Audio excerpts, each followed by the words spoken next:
Bonsoir et bienvenue à vous en direct sur Public Sénat. Voici les titres de votre édition du 22h ce soir.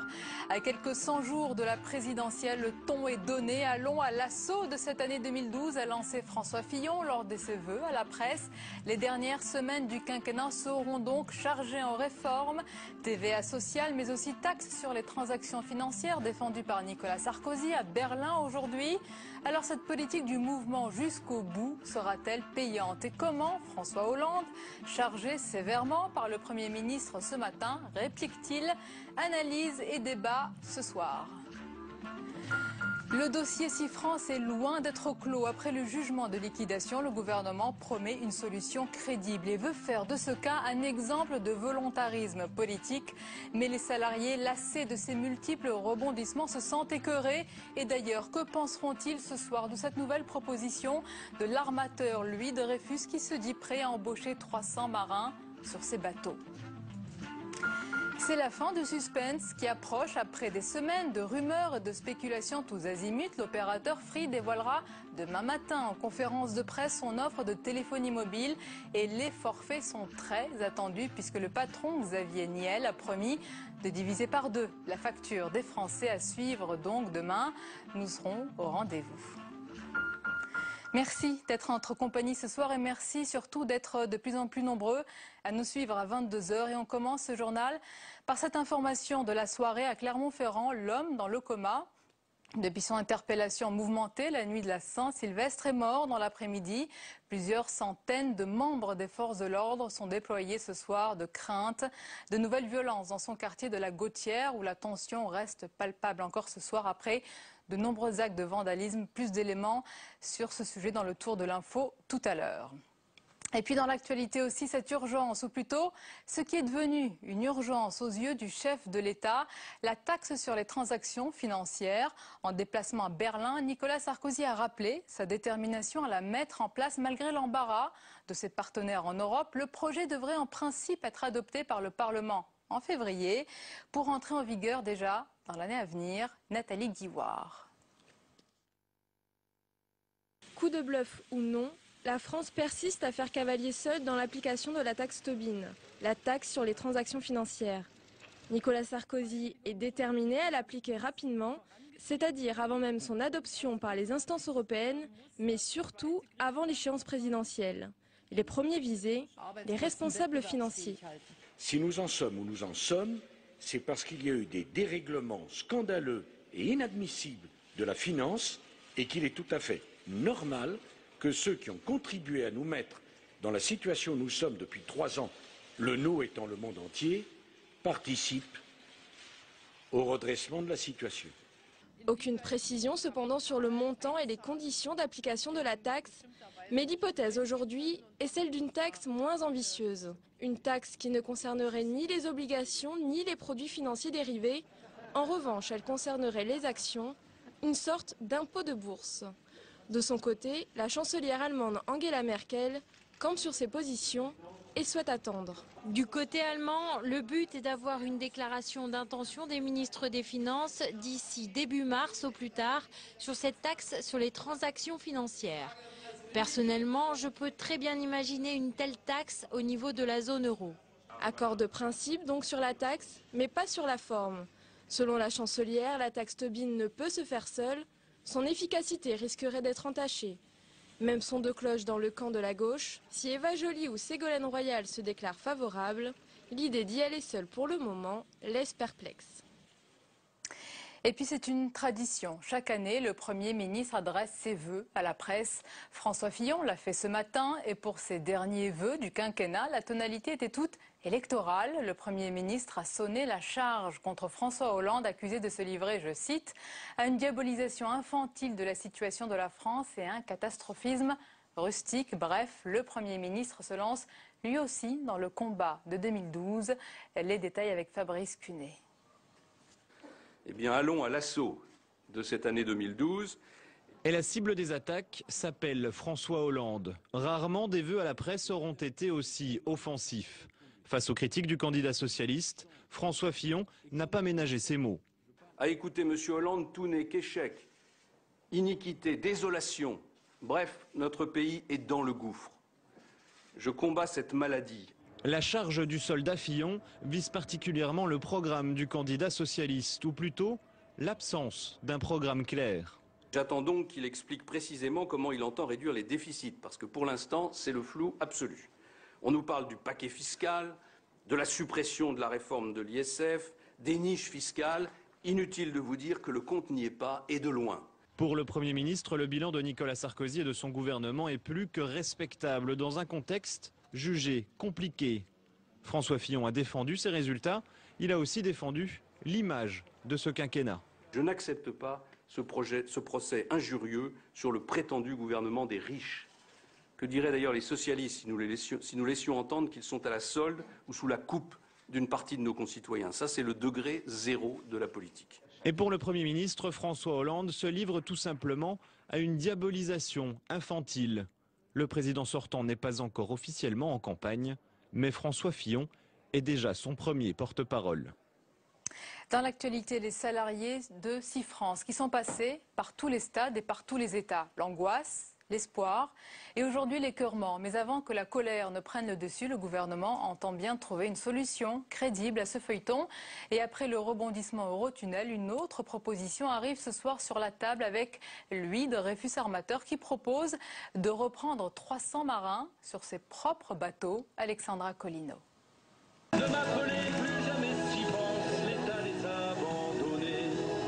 Arrivés ce matin de Calais plein d'espoir, espérant sauver leur entreprise et leurs emplois. Mais ce sont des cris de colère qui se sont fait entendre à l'annonce de la décision du tribunal de commerce de Paris. C'est honteux. On demandait seulement à avoir de l'argent pour continuer à bosser. Et finalement, ça va coûter plus cher de virer les gens que de les garder pour travailler. Bah c'est beau la France, c'est beau. L'arrivée de dernière minute d'Eurotunnel, prêt à soutenir la reprise de Cifrance par une coopérative de salariés, n'y a rien fait. Pour les syndicats, la décision est politique.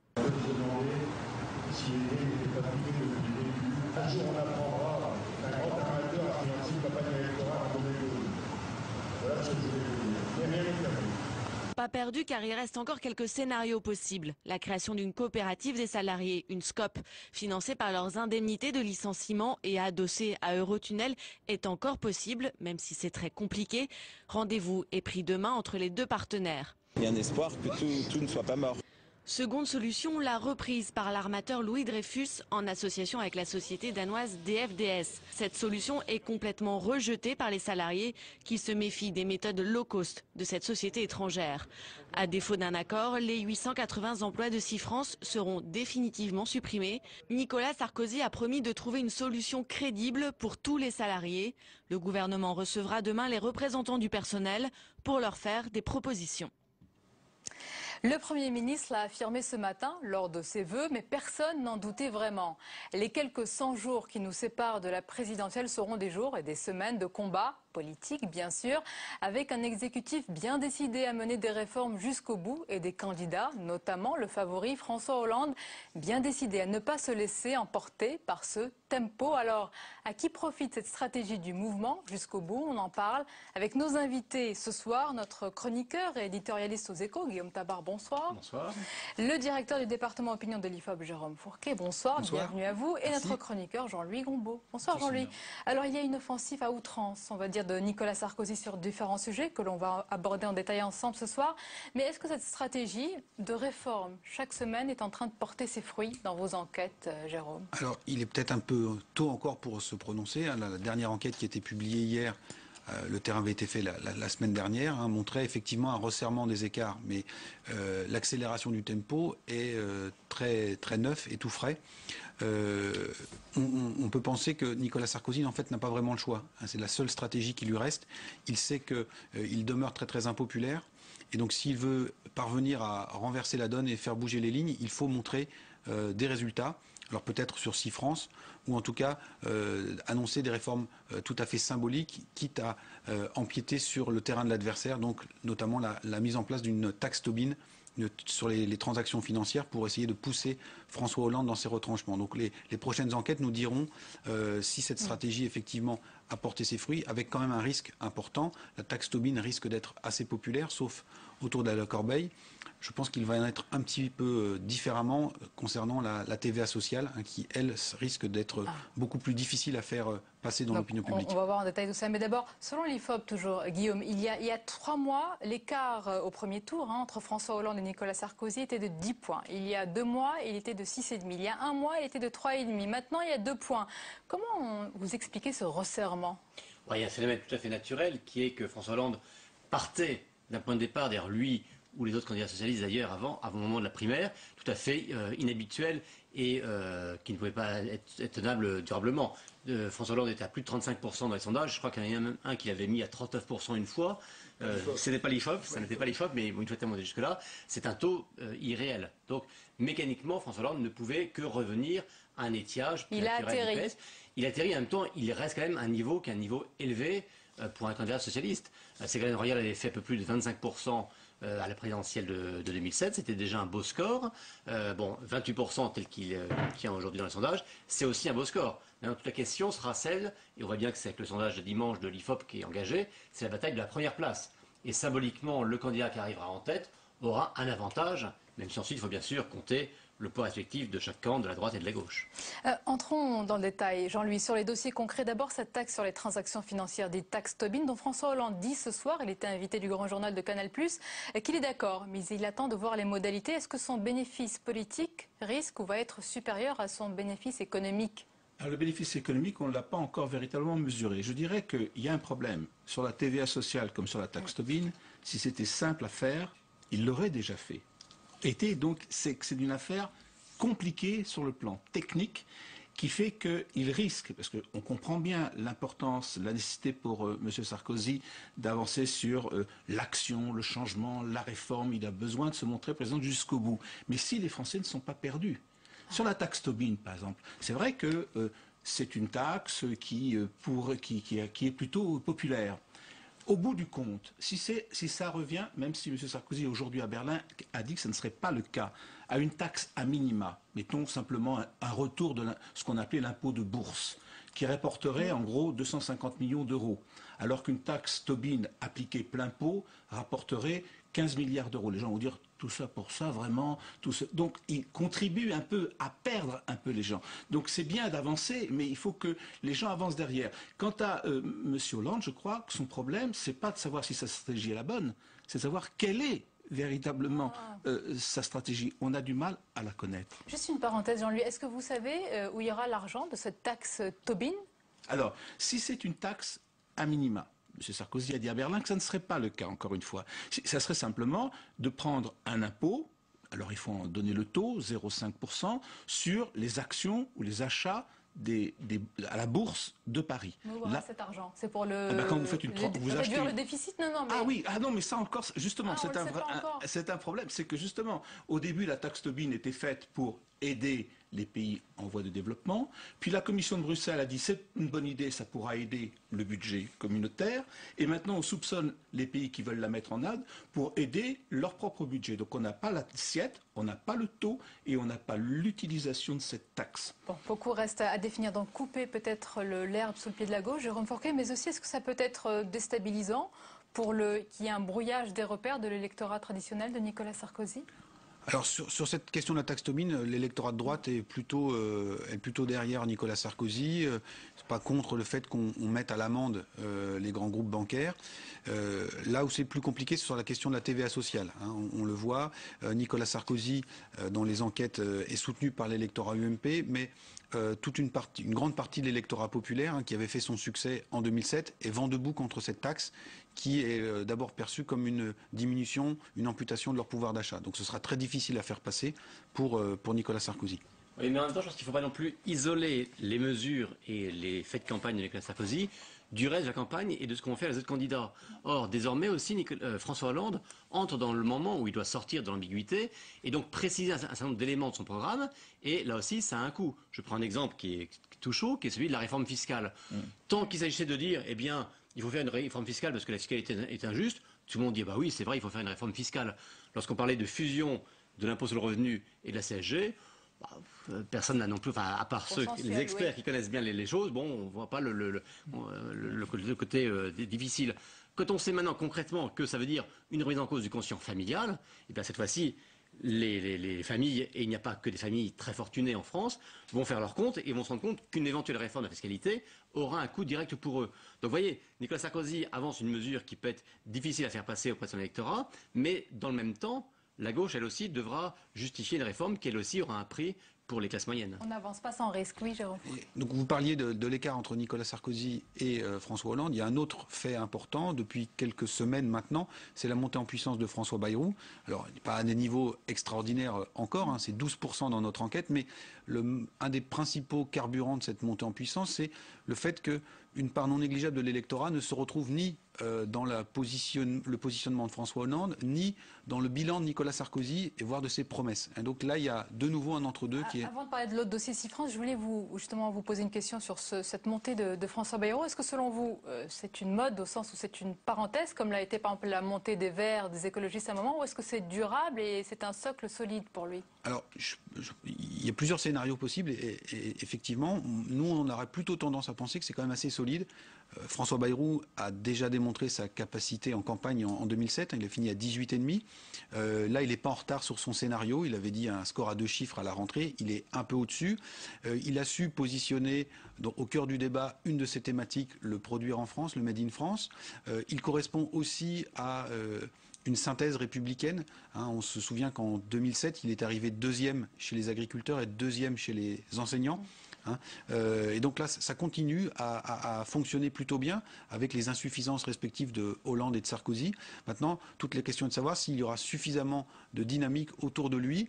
Quelques ralliements ont commencé à être annoncés pour lui permettre, d'arriver à éventuellement tutoyer le second tour. Autre dossier dont je voulais parler ce soir, bien sûr, c'est Cifrance, Jean-Louis Gombault, avec cette information ce soir, puisque Louis Dreyfus Armateur propose donc d'employer 300 marins sur ses propres bateaux. Est-ce que dans ce dossier, on risque d'arriver à des solutions parcellaires, des morceaux de solutions finalement? Alors je sais qu'on ne peut pas savoir où tout cela débouchera. Le problème, c'est pour l'équipe de Sarkozy de montrer qu'elle se bat jusqu'au bout pour défendre les 800 emplois. Elle a déjà démontré, je crois, puisque d'ailleurs ce que le tribunal de commerce de Paris vient d'annoncer aujourd'hui, que la solution SCOP n'était pas viable, tout simplement parce qu'elle devait, pour démarrer, avoir de fait une subvention publique qui aurait été interdite par la Commission de Bruxelles. Donc l'alternative n'était pas viable. Donc là, aujourd'hui, qu'est-ce qu'on a ? On a cette solution de l'armateur Louis Dreyfus, mais qui ne reprendra pas tous les salariés. On a également l'alternative que proposait ce matin dans Libération Eurotunnel, qui proposait de racheter les bateaux, mais il ne s'était pas engagé pour reprendre l'ensemble des salariés. Donc quelle est la solution qui va émerger au bout du compte? L'intérêt pour Sarkozy, c'est de dire, moi en tout cas, j'aurais tout fait pour sauver les 800 emplois. Guillaume Tabar, il y a bien sûr un intérêt à agir et c'est normal aussi quand on voit ces familles et tous ces gens sur ces sites qui sont angoissés par leur emploi. Mais est-ce qu'il n'y a pas aussi un piège pour le gouvernement, cet interventionnisme qui va peut-être devenir quotidien, régulier au fur et à mesure que la campagne avance? Si, évidemment. Bien sûr, on l'a dit, il y a 800 emplois concernés. Tout le monde dit, voilà, il faut faire quelque chose. Mais en même temps, il y a simultanément en France de nombreuses entreprises qui sont menacées. Elles font pas toutes 800 salariés, mais enfin, chacun se dit, mais si le président de la République lui-même vole au secours d'une entreprise de 800 salariés, pourquoi il ne fait rien pour mon entreprise? Pourquoi ne fait-il rien pour ma région? Donc il y a un côté un peu danger, mais qui vaut pour lui, mais comme pour tous les candidats. On a vu comment tous les candidats se précipitaient pour essayer de dire leurs mots sur ce dossier. Bon, à l'arrivée, en plus, les gens sont pas dupes, savent bien que l'État ne peut pas, d'un claquement de doigts, régler le problème. Bon. Ça, c'est le problème qu'en période électorale, les dossiers sociaux ont une résonance qui est plus forte qu'en temps normal. Alors, surtout en ce moment, là, on parle beaucoup du Made in France, relocaliser la production. Mais le piège vaut pour tout le monde. Hein. François Hollande s'est précipité sur la raffinerie de Petroplus en disant que fait l'État, le président de la République n'est pas là. On n'a pas entendu non plus la proposition du PS pour reprendre ce site ou réindustrialiser. Mais tous savent et en mémoire la fameuse phrase de Lionel Jospin, l'État ne peut pas tout. au sujet déjà d'un dossier industriel qui lui avait coûté fort cher. Donc tous veulent éviter, c'est le difficile chemin de crête. Voilà, mais c'est le difficile chemin de crête en disant on est dans un pays où on croit encore aux politiques, où l'État signifie quelque chose, donc il faut montrer que l'État, le roi n'est pas nu, tout en même temps ne donnant pas de fausses illusions, de faux espoirs, puisqu'ils pourraient se retourner ensuite contre les personnes qui les ont Pour finir, faites. prochaine enquête de l'IFOP. Eh bien, très prochainement, d'ici une semaine à 10 jours. Dites-nous sur quel thème? Mais des intentions de vote toujours. Voilà, c'est la saison. Donc tous les candidats, d'accord. Voilà. À une semaine, vous reviendrez nous en parler. Merci Jean Fourquet. Jean-Louis, vous vouliez ajouter un petit mot? L'État ne peut pas tout, mais il faut bien démontrer que l'État fait tout ce qu'il peut. Et ça, c'est ça l'important, je crois, politique. L'État ne peut pas tout, mais il fait tout ce qu'il peut. Et nous verrons les résultats, nous les étudierons ensemble. Merci beaucoup, messieurs. Merci Guillaume Tabar. Merci à tous pour cette analyse. La suite du 22h avec tout de suite tout ce qui vous a échappé dans le reste de l'actualité. C'est le tour de l'info, comme chaque soir. Et il est préparé, concocté par Cécile Sixou.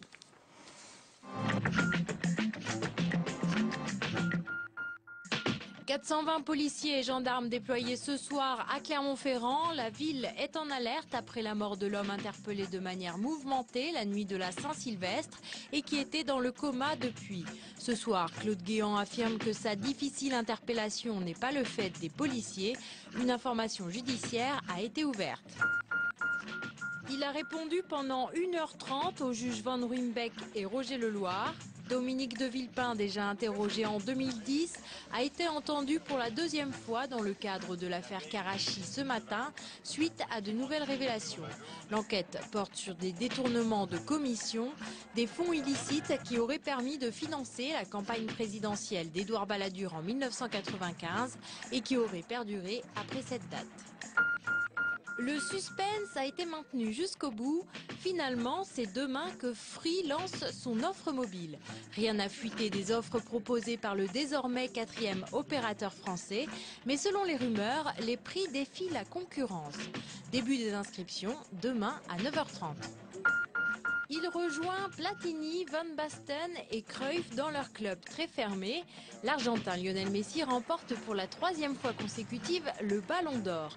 À 24 ans, ce génie du football égale le record de Platini qui était jusque-là le seul à avoir remporté ce trophée 3 fois d'affilée. Le joueur du Barça rafle la prestigieuse récompense et devance 2 autres finalistes, Cristiano Ronaldo et l'Espagnol Xavi Hernandez.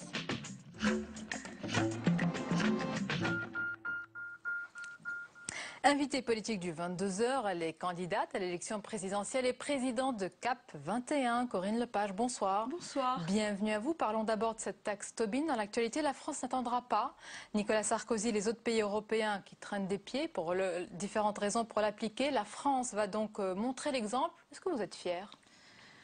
Je suis un grand défenseur de la taxe Tobin. J'ai été au Parlement européen depuis que j'y ai été élu en 2009, un défenseur, y compris au sein de mon groupe libéral et démocrate qui était totalement contre. Et finalement, le Parlement européen a voté pour. Donc, je suis très heureuse de cela. Alors maintenant, est-ce que c'est pas un grand coup de bluff ? Moi, c'est ça la question que je me pose. D'abord, premier coup de bluff, dire je vais montrer l'exemple, les autres vont suivre. Pour l'instant, personne ne suit. Et deuxièmement, compte tenu de ce que c'est quand même très difficile de prendre une mesure uniquement en France sur ce sujet-là, ce que je crains, c'est qu'on aille vers un rétrécissement du périmètre ou vers un taux totalement dérisoire. Donc j'attends de voir. Si vous étiez aux affaires, au pouvoir, Corinne Lepage, vous attendriez tous les autres pays pour l'appliquer ? Non, pas forcément tous. C'est une mesure phare, mais elle s'inscrit dans une réflexion beaucoup plus générale, à la fois de remise à plat de la fiscalité pour aller vers plus de justice et effectivement pour réguler l'activité financière. Mais vous savez, il y a d'autres mesures. Il y en a une qu'on pourrait prendre et celle-là, elle poserait aucun problème au niveau européen. C'est séparer les banques d'affaires et les banques de dépôt. D'autres pays l'ont fait, l'Allemagne l'a fait. On pourrait interdire. Elle est peut-être moins ambitieuse que la taxe Tobin qui est plus symbolique. Oui, elle est peut-être plus symbolique, mais je vous assure, en termes de risque pour tous les épargnants français, elle serait singulièrement importante. Alors, voilà. Corinne Lepage, vous avez peut-être suivi depuis la loge notre débat d'analystes et d'éditorialistes tout à l'heure. On l'a dit, c'est toujours, pour l'instant, Nicolas Sarkozy, président, pas encore candidat, quoique, qui mène la danse, impose le tempo et mène la danse. Est-ce que vous ne l'avez pas déclaré vous-même et la gauche perdant, sortant, trop vite, trop tôt ? Moi, j'ai jamais dit qu'il était perdant. J'ai dit que je ne souhaitais pas. Non, pas du tout. J'ai dit que je ne souhaitais pas qu'il soit réélu, que je ferais à mon niveau tout ce que je pourrais pour qu'il ne le soit pas. Je n'ai pas dit qu'il ne le serait pas. Nicolas Sarkozy est un excellent candidat. Première observation. Deuxièmement, il est président de la République aujourd'hui et utilise tous les moyens de l'État, ce qui à mon avis pose un véritable problème du reste en termes démocratiques, pour avancer alors qu'il n'a pas encore déclaré sa candidature. Mais il faudra bien entendu que tout ce qui est dépensé... Comme l'avait peut-être fait un certain François Mitterrand à une époque. Oui, peut-être. Il s'est déclaré le 22 mars, c'était assez tard. Bon. C'est peut-être. Mais aujourd'hui, où on parle tellement de dépenses, de contrôle des dépenses électorales et d'égalité des armes, très franchement, il y a beaucoup à dire sur ce sujet. Je vais vous poser une question. Pourquoi vous êtes toujours encore, j'allais dire, et toujours candidate à l'élection présidentielle? Et je ne parle pas de petits candidats. Je vous pose vraiment la question. Eh bien, parce que j'ai un véritable... Je vais vous dire, je suis une femme libre. Je m'appuie sur la société civile. Je n'appartiens pas à un grand parti politique. Je suis une femme de conviction et j'ai à présenter aux Français un projet qui est un projet du possible, c'est-à-dire ce que l'on peut faire compte tenu de la réalité, pas extrémiste ou utopiste, et un projet innovant. Je peux proposer, que ce soit en matière de gouvernance et de contre-pouvoir, que ce soit sur le produire local et non pas produire français, ce qui n'est pas la même chose, que ce soit sur un grand projet industriel autour des énergies renouvelables ou l'économie du mieux-être. Je vais proposer aux Français des solutions qu'aucun autre candidat ne leur présentera et je vais proposer une vision accompagnée d'un projet que je serai seule à soutenir. Corinne Lepage, l'ambitieuse, malgré, je le rappelle, quand même les intentions de vote qui restent à 0,5%. Écoutez, nous en reparlerons. Bon. Nous en reparlerons. Vous y croyez? Oui, absolument. Je vais vous dire pourquoi. Parce que lorsqu'il y aura réellement au moins une équité, je vous remercie de m'inviter ce soir, et que je pourrai expliquer aux Français ce que je leur propose, et leur expliquer que l'écologie responsable que je soutiens, une vision de la société française dynamique, positive sur ce qui se passe réellement dans la société française est possible, eh bien je pense que je les convaincrai et qu'il ne s'agira pas seulement de parler de nombre de signatures ou d'autres choses comme ça. Vous n'avez pas encore les 500. Non, mais ça avance. Est-ce que votre fâcherie est tenace avec François Bayrou? Est-ce que vous êtes tentée comme d'autres, Corinne Lepage, à rejoindre le candidat qui monte? Certainement pas. Voilà, c'est clair, c'est un non définitif. Et je vais vous dire pourquoi. La première raison, c'est parce que si j'ai quitté le MoDem, c'est que j'avais des raisons pour le faire. Et ces raisons sont toujours là. François Bayrou est quelqu'un qui fait de bonnes analyses, mais qui ne propose rien et qui est velléitaire. Et je pense que ce n'est pas de cela dont nous avons besoin aujourd'hui. Deuxièmement, en créant le MoDem avec lui, puisqu'il y avait Cap 21 et l'UDF, j'ai voulu donner, ou j'ai espéré, que le MoDem pourrait être le parti du développement durable. C'est quelque chose qui a totalement échoué, qui continue d'échouer totalement. Effectivement, beaucoup de gens de l'UDF, de l'ancienne UDF, rejoignent aujourd'hui François Bayrou. Ils reconstituent l'UDF. C'est très bien. C'est un parti de centre droit qui existe depuis très longtemps et c'est ce que est devenu le MoDem. C'est pas cela du tout la vision que j'ai pour l'avenir politique de la France. Le divorce est consommé. Voilà. Merci Corinne Lepage d'avoir été notre invitée. J'ai une dernière question, mais surtout une information que je donne à nos téléspectateurs ce soir, puisqu'on apprend par le site internet du quotidien Libération que l'ancienne star du football, vous le connaissez bien sûr, il s'agit d'Éric Cantona, a écrit aux différents maires de France pour obtenir les 500 signatures comme vous. Il veut se présenter. Sa candidature est légitime? Écoutez, s'il a quelque chose d'original à proposer aux Français... Qu'il y aille. Il dit vouloir porter son message solidaire et puissant. Écoutez, à tous les candidats. Mais voilà, ça fait partie de la démocratie et la société française a toujours été une société pluraliste. C'est ce qui fait notre richesse. La France, elle n'a peut-être toujours pas de pétrole, pas beaucoup d'argent, mais elle a toujours des idées. Merci et beaucoup. Les idées en politique, c'est important Corinne aussi. Lepage d'avoir été notre invitée ce soir. Candidate donc, le combat continue pour vous à la présidentielle. C'est la fin de ce journal. Merci à vous de nous avoir suivis. Restez avec nous sur Public Sénat dans un instant. Et comme tous les lundis soirs, votre documentaire consacré ce soir à la Tunisie, année 0. Regardez, excellent documentaire de Feriel Ben Mahmoud. Et je vous dis à demain avec plaisir.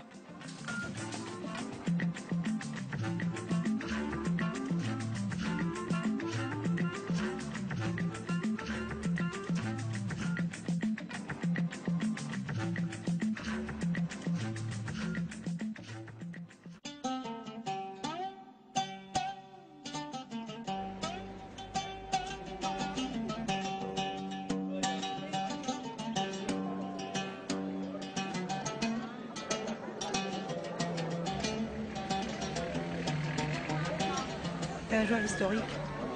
Je suis vraiment fière d'y participer, c'est une première, on est ému, on a la chair de poule.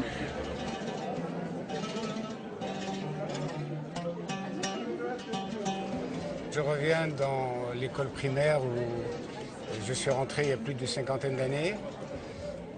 Venir voter à cet emplacement-là, et c'est émouvant, c'est aussi beaucoup de bonheur. Il y a un peu d'inquiétude parce que c'est la première fois depuis l'indépendance qu'on ne connaît pas les résultats des votes. Donc c'est assez extraordinaire.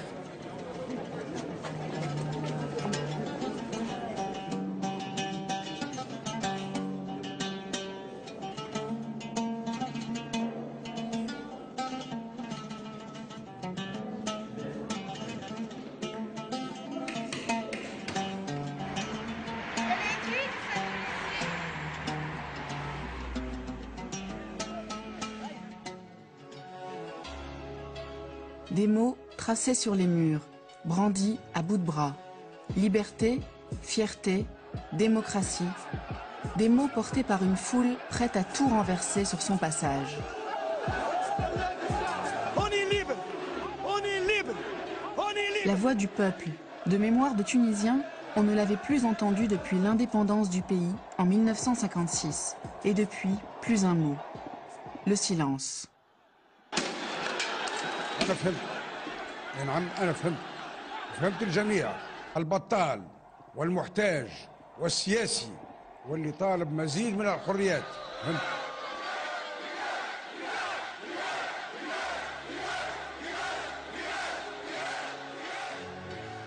Malgré une répression féroce, le soulèvement populaire emporte Ben Ali et ses 23 ans de règne en seulement 4 semaines. لازم يتحاكموا اللي يسرقونا يحملوا البلاد يهزوا مليارات الشعب وخليو كان في التفات خلوا دم غارق في الدم غارق في الدين لازم يتحاكموا اولهم زين العابدين. C'est le début du printemps arabe, dont les images font le tour du monde. Le peuple accueille en héros les exilés politiques, comme Monsef Marzouki, ancien opposant qui rêve de devenir le président d'une Tunisie démocratique. Mais aussi le leader du parti islamiste Ennahda, Rached Ghannouchi. Après 20 ans d'exil, lui aussi espère conquérir le pouvoir. Mais tous deux vont devoir mettre entre parenthèses leur ambition personnelle. احنا تحرمنا الشعب التونسي تحرم من السياسه اشو 50 سنه. لا عنده موقف، لا عنده موقف معناها كلمه في انتخابات، ولا عنده كلمه في اختيارات اقتصاديه ولا اختيارات اجتماعيه ولا السياسه، ما عنده كلمه حتى في شيء. اليوم كي عمل هو الثوره مش تعاود تفكروا من جديد، هو عندنا ناس مش يفكروا في بقعتك. هذا اللي تو الشعب التونسي ولا فاهمه، وهذا هو اللي رافض. La rue tunisienne ne veut pas d'un homme providentiel. Elle craint une contre-révolution. Et avant de choisir un nouveau leader, elle réclame d'abord un changement de système.